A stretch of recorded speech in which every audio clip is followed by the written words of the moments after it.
السلام علیکم ورحمۃ اللہ وبرکاتہ۔ بسم اللہ الرحمن الرحیم۔ سبکتگین کی وہ رات بہت بے چینی میں گزری۔ آخر اس کی یہ الجھن کسی طرح دور نہیں ہوئی تو اس نے محمود کی والدہ سے سب کچھ کہہ ڈالا۔ مجھے نگار خانم سے کوئی بغض و عناد نہیں ہے، اور اگر ہے تو بھی اسد شیرازی کے سبب ہے۔ میں اس عیار زمانہ شخص پر کسی بھی حال میں اعتبار کرنے کے لیے تیار نہیں ہوں۔ محمود کی ماں نے سبکتگین کی زبان سے یہ نیا انکشاف سنا تو وہ حیرت سے شوہر کا منہ دیکھنے لگی۔ ہمارا بیٹا بھی؟ فرط حیرت سے غزنی کی ملکہ بس اتنا ہی کہہ سکی۔ ہاں، مجھے محمود پر بھی شبہ ہو گیا ہے، سبکتگین نے پریشان لہجے میں کہا۔ اگر ایسا نہیں ہوتا تو وہ بھری دربار میں نگار خانم کی حمایت نہیں کرتا۔ آخر اس میں حرج کیا ہے؟ یکا یک محمود کی والدہ کے ہونٹوں پر ہلکی سی مسکراہٹ ابھر آئی اور آنکھوں سے مسرت و نشاط کا ایک عجیب سا رنگ جھلکنے لگا۔ نگار خانم ایک انتہائی شائستہ اور حسین لڑکی ہے۔ شاید پورے غزنی میں بھی اس جیسی کوئی دوسری دوشیزہ موجود نہیں۔ محمود کی ماں نے کوئی اور ہی خواب دیکھنا شروع کر دیا تھا۔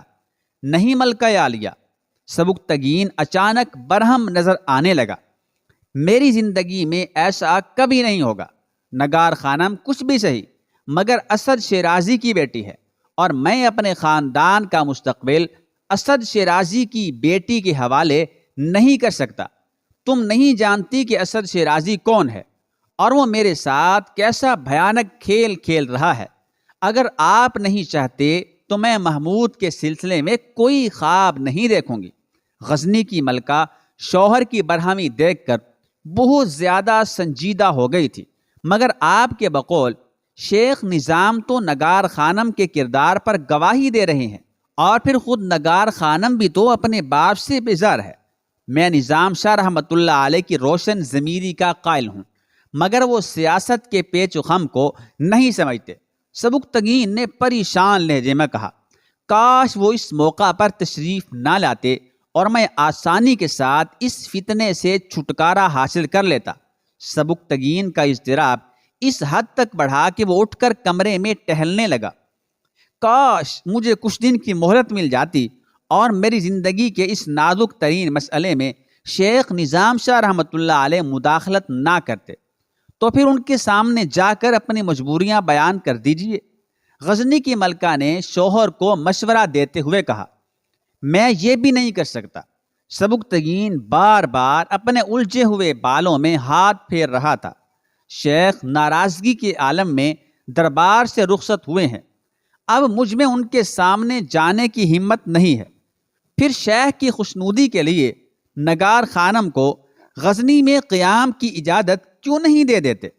محمود کی والدہ نے سبکتگین کو مشورہ دیتے ہوئے کہا، میں اسی زاویے کو تلاش کر رہا ہوں کہ شیخ کی نافرمانی بھی نہ ہو اور یہ فتنہ بھی ہمیشہ کے لیے ختم ہو جائے۔ سبکتگین نے تھکے لہجے میں کہا، وہ ابھی تک اس مسئلے کا حل تلاش کرنے میں کامیاب نہیں ہو سکا تھا۔ ہمیں اپنے بیٹے محمود پر پورا اختیار ہے۔ آخر غزنی کی ملکہ نے لب کشائی کی، ہم اسے نگار خانم کے قریب جانے سے روک سکتے ہیں۔ میرے نزدیک یہ کوئی سنگین مسئلہ نہیں ہے۔ بیوی کی گفتگو سن کر سبکتگین کو محسوس ہوا جیسے مایوسیوں کے اندھیرے میں یکا یک کوئی فانوس جل اٹھا ہو۔ پھر وہ بہت دیر تک خاموش بیٹھا سامنے کی دیوار کو گھورتا رہا۔ بظاہر ایسے لگتا تھا جیسے سبکتگین پورے ہوش و حواس کے ساتھ اپنے کمرے میں موجود ہے، لیکن حقیقت یہ تھی کہ اس کا ذہن بہت دور بھٹک رہا تھا۔ پھر جب وہ ایک نتیجے پر پہنچ گیا تو اپنی بیوی سے مخاطب ہوا، آپ ٹھیک کہتی ہیں۔ اب سبکتگین کے چہرے پر اطمینان کی گہری جھلک صاف نظر آ رہی تھی۔ اس مسئلے کا یہی ایک حل ہے۔ دوسرے دن دربار میں جانے سے پہلے سبکتگین نے محمود کو خلوت میں طلب کرتے ہوئے کہا، فرزند، ہمیں محسوس ہو رہا ہے کہ اب امور مملکت میں تمہاری دلچسپیاں کم ہوتی جا رہی ہیں۔ سبکتگین نے بڑی ذہانت سے بیٹے کے فطری رجحان کو جاننے کی کوشش کی تھی۔ نہیں بابا جان، محمود نے حیرت زدہ لہجے میں جواب دیا، کیا آپ میری جانب سے کوئی کوتاہی محسوس کر رہے ہیں؟ براہ کرم اس کی نشاندہی کیجیے، میں فوراً اپنی اصلاح کروں گا۔ محمود، تم عمر کی ایک نازک منزل سے گزر رہے ہو۔ سبکتگین نے بڑی ہوشیاری سے دوسری چال چلی۔ اس عمر کے لڑکے اچانک مسائل کی دھوپ سے ڈر جاتے ہیں اور پھر کسی زلف کا سایہ ڈھونڈنے لگتے ہیں۔ میں صرف باپ ہی نہیں، تمہارا سب سے بڑا ہمدرد اور دوست بھی ہوں، اس لیے صاف صاف بات کر رہا ہوں۔ اگر تم کسی ایسے حادثے سے دوچار ہو گئے ہو تو مجھے بتا دو، ابھی اس بیماری کا علاج ممکن ہے، اور اگر بے خبری کے عالم میں یہ وقت گزر گیا تو تمہارے ہاتھوں مملکت غزنی کی موت واقع ہو جائے گی۔ سبکتگین کے لہجے میں بڑا کداس تھا۔ آپ کس بیماری اور کس حادثے کا ذکر کر رہے ہیں بابا جان؟ محمود کی حیرت لحظہ بلحظہ بڑھتی جا رہی تھی۔ میں کسی زلف کے سائے کی تلاش میں نہیں ہوں۔ یہ آپ سے کس نے کہا؟ کون ہے وہ مخبر جو آپ کو اس قدر جھوٹی اور گمراہ کن اطلاعات فراہم کر رہا ہے؟ یکایک محمود کے چہرے پر ناگواری کا رنگ ابھر آیا تھا۔ فرزند، کیا تم کسی سے شادی کرنا چاہتے ہو؟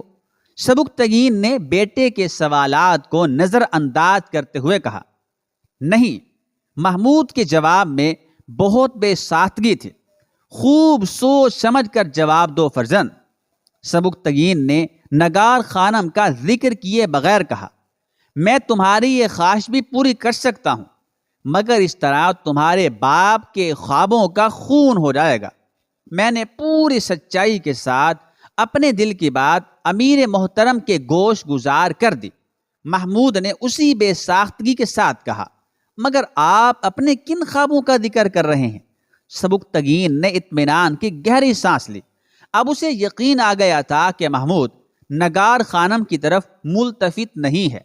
فرزند، یکایک سبکتگین نے بیٹے کے دونوں ہاتھ اپنے ہاتھوں میں لے لیے۔ میں تمہاری سماعت کو چوڑیوں کی کھنک اور پازیب کی جھنکار سے محفوظ رکھنا چاہتا ہوں۔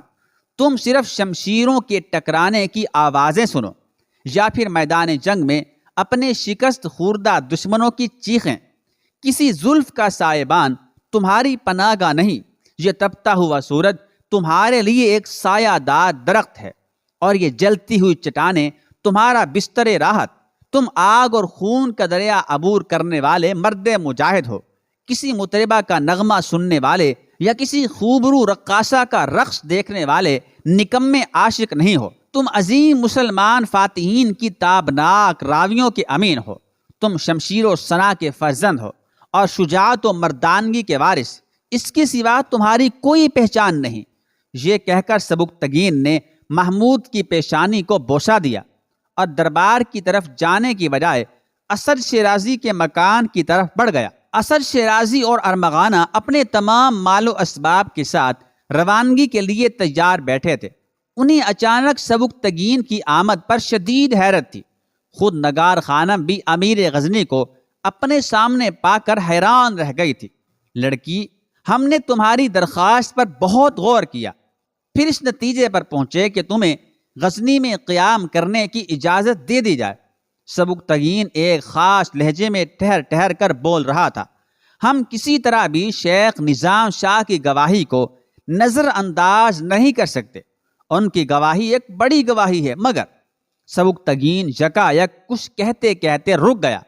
پھر اس نے اسد شیرازی اور ارمغانہ کو مخاطب کرتے ہوئے کہا، تم دونوں کمرے سے باہر چلے جاؤ، میں تنہائی میں نگار خانم سے کچھ گفتگو کرنا چاہتا ہوں۔ اسد شیرازی اور ارمغانہ مجرموں کی مانند سر جھکائے ہوئے کمرے سے نکل گئے۔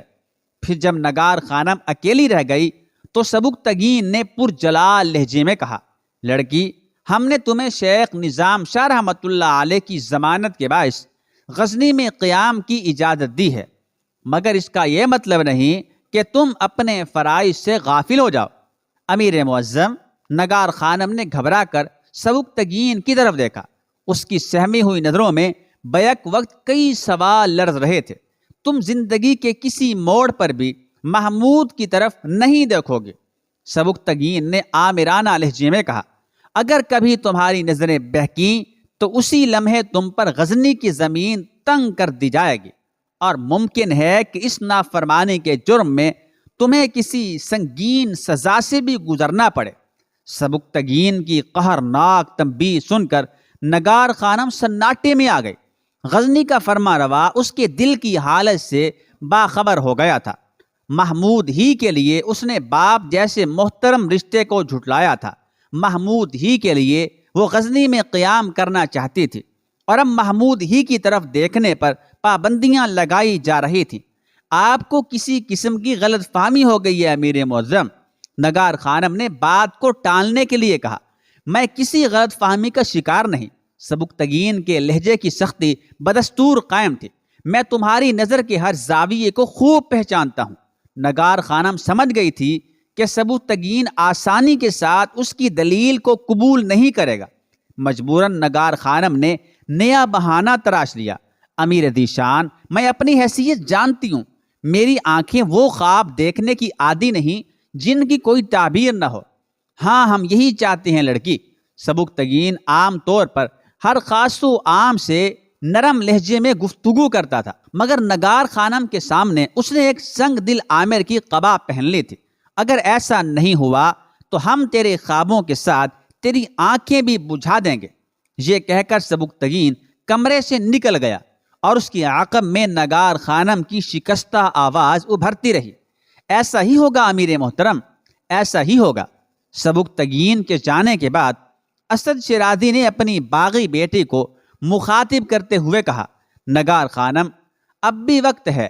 اہرمن سے اس کے کرم کی بھیک مانگ لے، اور لازوال آگ کے تقدس کی قسم کھا کر کہہ دے کہ تو اپنے بزرگوں کی روایت کا احترام کرے گی، اور سبکتگین اور اس کے بیٹے سے اپنے باپ اور بہن کی دربدری کا انتقام لے گی۔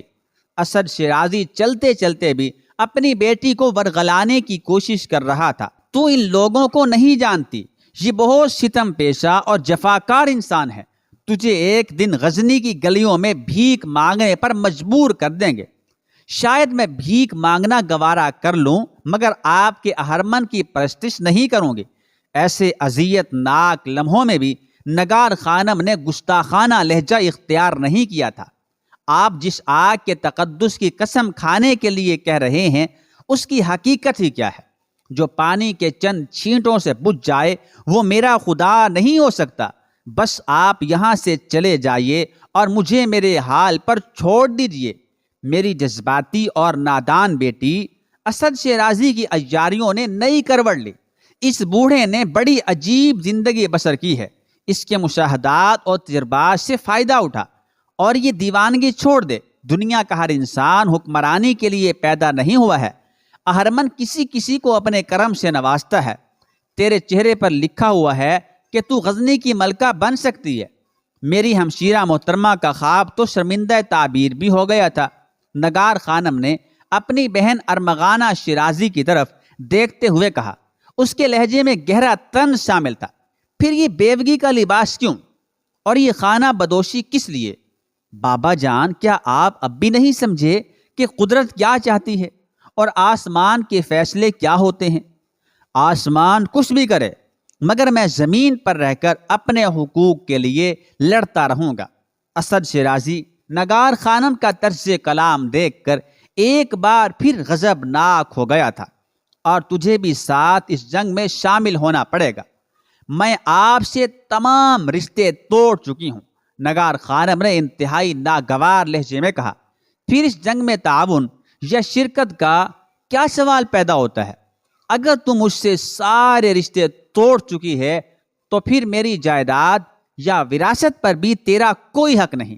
اسد شیرازی یک بیک نفرت اور غصے کی آگ میں جلنے لگا تھا۔ میں اپنے اس حق سے بھی دستبردار ہوتی ہوں۔ نگار خانم نے اپنا فیصلہ سنانے میں ایک لمحے کی بھی تاخیر نہیں کی۔ آپ کے حوالے سے تو مجھے زندگی کی دولت بھی قبول نہیں۔ نگار خانم کی بغاوت نے اسد شیرازی کو انتہائی جارحانہ قدم اٹھانے پر مجبور کر دیا تھا۔ غزنی چھوڑنے سے پہلے اس نے سبکتگین کے سامنے ایک اور درخواست پیش کی۔ میں روانگی سے پہلے اپنا یہ مکان بھی فروخت کر دینا چاہتی ہوں۔ وہ مکان تمہاری چھوٹی بیٹی کے کام آ سکتا ہے۔ سبکتگین نے اپنی رائے کا اظہار کیا۔ اب اس کے اور میرے درمیان کوئی رشتہ باقی نہیں۔ اسد شیرازی نے کسی بے رحم تاجر کے لہجے میں کہا، وہ جہاں چاہے رہے، غزنی کی زمین بہت وسیع ہے۔ اسد شیرازی بڑے سفاکانہ انداز میں مسکرایا۔ سبکتگین الجھ کر رہ گیا۔ ابھی وہ کسی نتیجے پر نہیں پہنچا تھا کہ غزنی کی ایک آسودہ حال شخص سردار تبریز نے سبکتگین سے کہا، اگر امیر اجازت دیں تو میں اسد شیرازی کے مکان کی مناسب قیمت ادا کر سکتا ہوں۔ سبکتگین نے اسد شیرازی کی طرف دیکھا اور پھر کچھ دیر بعد سردار تبریز نے اسد شیرازی کو اس کے عالی شان مکان کی منہ مانگی قیمت ادا کر دی، اور پھر اسد شیرازی نگار خانم کو غزنی کی سرزمین پر بے سہارا اور بے مکان چھوڑ کر ارمغانہ کے ساتھ نامعلوم منزل کی طرف روانہ ہو گیا۔ اونٹوں اور گھوڑوں پر اس کا مال و اسباب لدا ہوا تھا اور وہ بار بار مڑ کر قصر شاہی کی طرف دیکھتا تھا۔ غزنی کی سرحد پر پہنچ کر اس نے آخری مرتبہ اس برج کی جانب دیکھا جو کئی میل کے فاصلے سے بھی صاف نظر آتا تھا۔ سبکتگین، میں ہمیشہ کے لیے نہیں جا رہا ہوں۔ اسد شیرازی کی آواز جذبات سے بھرا گئی تھی۔ میں ایک دن واپس آؤں گا، اور اس طرح واپس آؤں گا کہ غزنی کی ساری بلندیاں میرے قدموں پر جھک جائیں گے۔ ارمغانہ کی آنکھوں سے آنسو بہہ رہے تھے۔ باپ کی غلط تعلیم اور تربیت کے باوجود اسے اپنے وطن سے محبت تھی۔ رخصت ہوتے وقت گزرے دنوں کی یادوں نے اسے بے قرار کر دیا تھا۔ اچانک غزنی کا ملکہ بن جانا اور پھر یکایک بیوگی کا لباس پہن کر در بدر ہو جانا بڑے جان لیوا حادثات تھے۔ ان جان لیوا حادثات کو یاد کر کے ارمغانہ شیرازی بچوں کی طرح رو رہی تھی۔ اپنے ان آنسوؤں کو نفرت اور انتقام کے شعلوں میں تبدیل کر دے میری بہادر بیٹی۔ اسد شیرازی نے ارمغانہ کو تسلی دیتے ہوئے کہا، ایسے شعلے جو سبکتگین کے اقتدار اور خاندان کو جلا کر رکھ دیں۔